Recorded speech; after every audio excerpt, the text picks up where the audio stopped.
Hey guys, Rob here. I figured I'd make a video. This is now the third attempt at making a video that hopefully does not go super long. Last one went 30 minutes. Didn't like that. Anyway, I'm just not sure anybody would want to listen to me ramble on for 30 minutes and actually not see anything happen. Plus, I also had to write down stuff. So first disclaimer that I realized after making the first video, I want to make sure that you guys understand I'm talking about solid body electric guitars made by Ibanez. I don't have any experience, unfortunately, with any of the hollow bodies.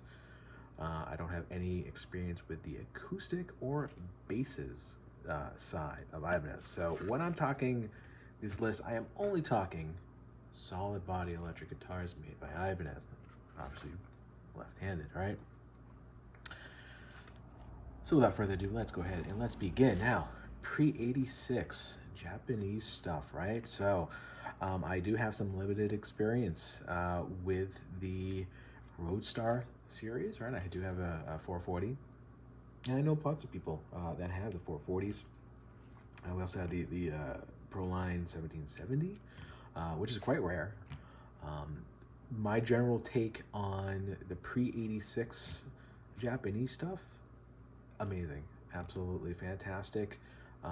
At this point, that stuff's vintage, right? You're talking almost 40 years, 35 plus years old. I mean, that's definitely vintage at this point. And they're vintage guitars. You're not gonna usually find Case Queens, although they do pop up from time to time. They are just well-loved, very comfortable machines that, predate the RG, but obviously the RG became RG from them. The Roadstar 2 series, overall quality, fit and finish, they knew what they were doing back in 86, all right, or pre-86, I should say. Look at the number there. Get them. They are sleeper guitars. They're still relatively cheap. I'm still seeing those, like the 440s and stuff going for under $500, sometimes only as much as $200 or $300. Grab them. They are wonderful machines. Heavy tone beasts. That's all I'm going to say. All right, then we got to jump into the classics, the OGs, right? The 5XX series. Your 550s, 560s, 570s, lefties from 86 to 92. Absolutely fantastic, guys. Those are the guitars now that are just shooting up in value. 15, 20 years ago, that stuff was dirt cheap. Nobody wanted them. I own two of them myself, the original 550s. They are what they are. They are just wonderful machines. You got to be careful with them, though. You got to make sure they're in good working order. You're going to find a lot of crack necks, a lot of issues like that. Make sure that you do your homework with them and that they are solid. But besides that, once you get a good one, take care of them. They are wonderful. The neons are very hard to find now. If I jump up into comparing these to your Genesis, right, your new models, which I've had in the shop, wonderful machines. Please, guys, grab those Genesises. I don't know. They are wonderful. They're one of the best bang for your buck guitars that we've ever had. I will say that absolutely honestly, guys. When these things were brand new, they were $1,000 and they were still at $1,000 now. Used, obviously, you're gonna have a little bit of a cut on them. 800, 700, 800, right, for used. Grab them. They are wonderful. They fixed all the issues that the originals had. The purists might argue that it loses its mojo going from a Courtesan single piece neck to 5-piece multi-laminate with volute, but they fix the problem. The necks still feel comfortable. They still feel great. They just fix the issues that 30 years from now, these Genesis are not going to have that the original ones have. I still feel like they have that same flavor, that same flair, that same sound, right? Those originals had that, it's hard to, the Ibanez sound, right? That, it's not a hollow sound, but it's this very unique sound that the original those original had, along with the gems and stuff like that, that you hear all over the Vi albums. Then we're gonna jump into the late '90s stuff, guys. right? You're talking 80, what's 80? 99, 98, 97 to early 2000s. Those Japanese, the 470s, right? That's what we got around that time. This is, some of it was pre-prestige. Then you got to jump into the prestige stuff.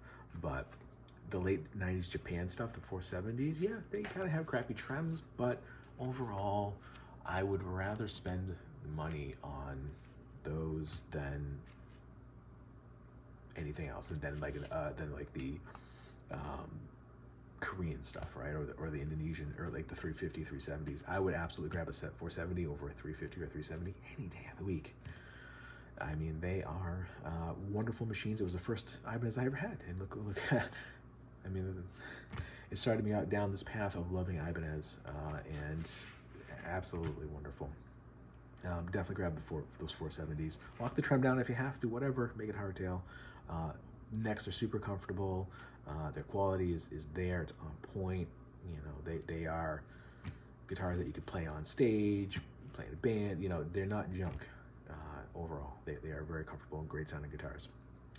Then we jump into the early prestige stuff, right? Obviously the 3120 is the holy grail, the one that everybody wants, the one that no one's ever going to get because there's only a finite amount of them. We've only found about 20 in existence, confirmed in existence right now. It's a very small pool, and those that do have them covet it, and they just never come to market. The quality there, though, I had one, and now that I've compared what I remember from 3120 to the prestiges that, the 1570 is about the same. Honestly, the quality level between the 1570 and the 3120 is the same. It's just the embellishments, guys. It's just the board. It's just, it's a HH. It's got the right trim. It's the right top. It's the right machine, right? It has all the bells and whistles that a 1570 does have. Because really, it's just a 1570 with all those embellishments. Without the middle pickup. Get this at 1570s. They used to be $300-400. I will say this till the day I die, that those things are the workhorses of Ibanez. The 1570s were truly the greatest prestiges, just in overall quality to cost. You could have those things for $300-400 all day. Guitar Center was pumping those things out like they were nothing. But now, recently, they've shot up. They're getting up there. Even just the black ones, the straight black ones, we're over 500 now.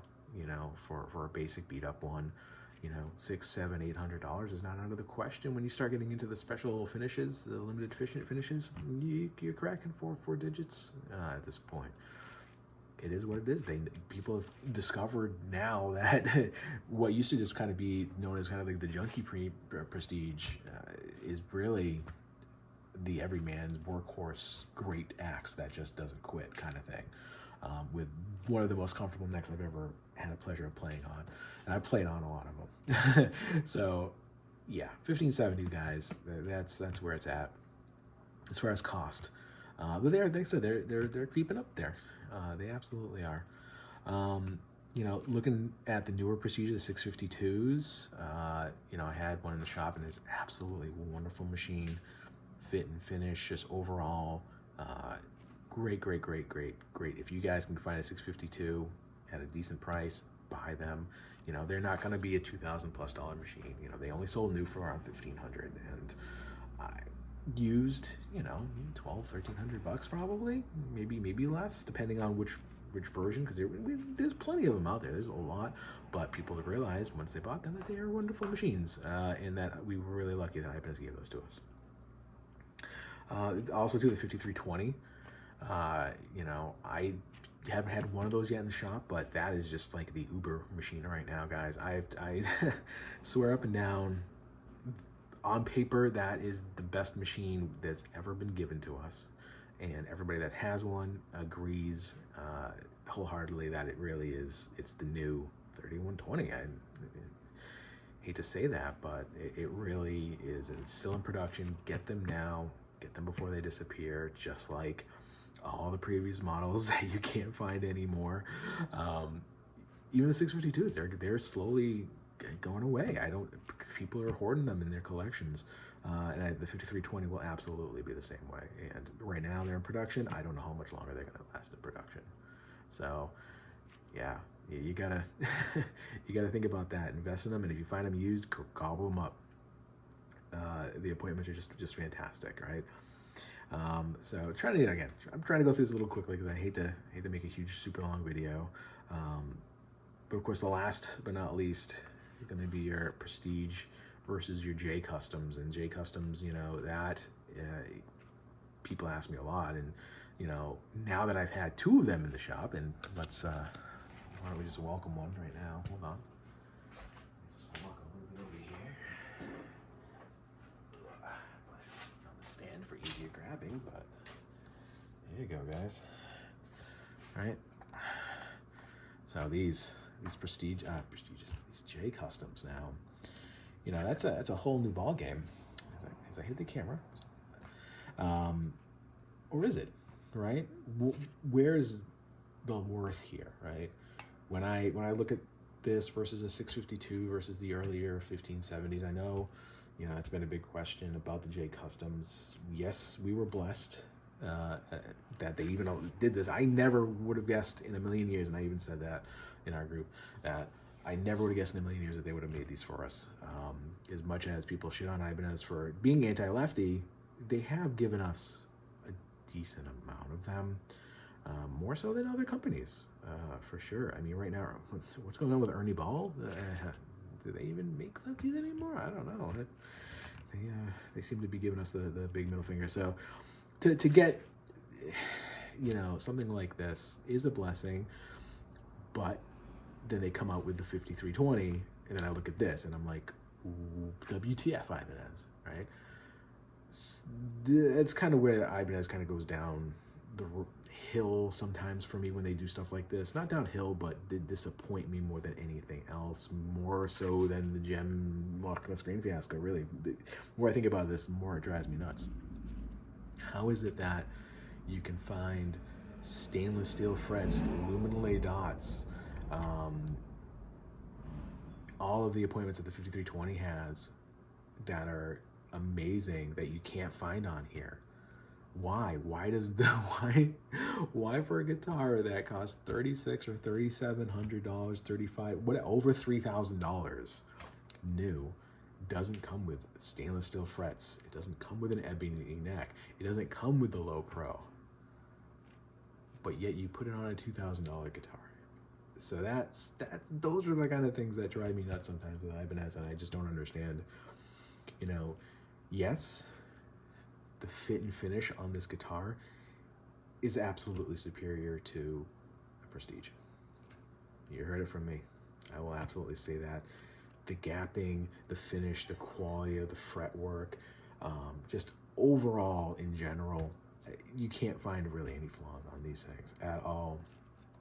So that's what you're getting into when you get into a J Custom, right? You get the recessed knobs, right? That little embellishment. Probably the best thing on here is the gem jack. I call it the gem jack. I don't know if there's a different term for it, but I think these originated on the gems. I love them. Why Ibanez? Why does it take to get to gem or J Custom level to get that jack input? Again, another thing that drives me bonkers. That is so superior. I mean, it is just, what? If I were building bodies, guitar bodies, I would be doing that jack input on every single freaking one of them. It is just 1,000 times better. When I played my gem, when I had the 7V, and actually I'll talk about that in a little bit, but you know, when I had the 7V, it was perfect. It just went up around the strap and it was out of your way, even sitting down. It's not digging into your leg. You're not hitting the jack with your leg. Because I said to sit down a lot, and then what happens when you start whacking that too much, then your jack input goes all wonky, and that's why those go out of whack. So it's like, why? Why are you not putting that input on all of your RG bodies? It just, I don't know, it boggles my mind.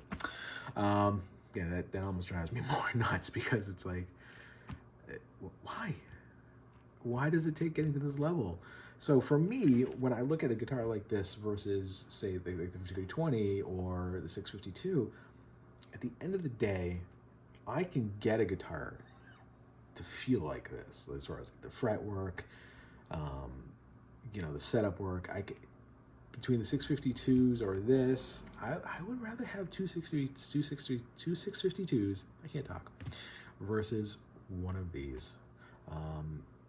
Now, that's retail price, right? Because I think the 652s are $1,500. This is a little over $3,000. If I were to buy new, used is a different story. The market has crashed on these guitars, sadly.